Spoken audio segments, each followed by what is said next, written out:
भद्रावती तालुक्यात आणखी एका शेतकऱ्याने आत्महत्या केल्याची धक्कादायक घटना समोर आली आहे। या 3 दिवसात भद्रावती तालुक्यातील ही तिसरी शेतकरी आत्महत्या असल्याने संपूर्ण परिसरात दुःखाचे आणि संतापाचे वातावरण आहे। कर्जबाजारीपणामुळे वरोरा तालुक्यातील शेगाव पोलीस स्टेशन अंतर्गत गेल्या 3 दिवसात 3 आत्महत्या झाल्या असून त्यामध्ये 2 शेतकऱ्यांचा समावेश आहे।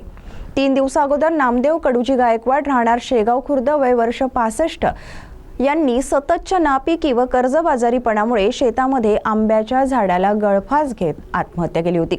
ही घटना ताजी असतानाच आज दिनांक 1 सप्टेंबर 2025 ला शेगाव येथील शेतकरी राजू तुळशीराम देवतळे वय 44 वर्ष यांनी सुद्धा विहिरीमध्ये उडी घेत जीवन यात्रा संपवलेली आहे। राजू देवतळे हे प्राप्त माहितीनुसार कॅन्सर या आजाराने ग्रस्त होते। घरची परिस्थिती नाजूक असून शेतीमध्ये सुद्धा उत्पन्न होत नसल्या कारणाने त्यांनी सुद्धा जीवन संपवण्याचा टोकाचा निर्णय घेतला असावा असा अंदाज वर्तवला आहे।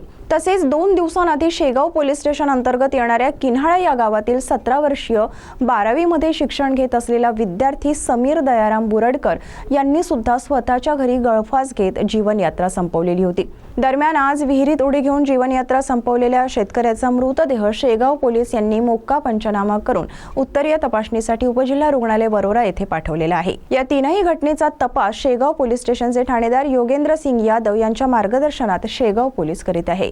3 दिवसात 2 शेतकऱ्यांच्या आत्महत्येमुळे परिसरात हळहळ व्यक्त होत आहे। सिटी प्रतिनिधी जावेद शेख यांची रिपोर्ट।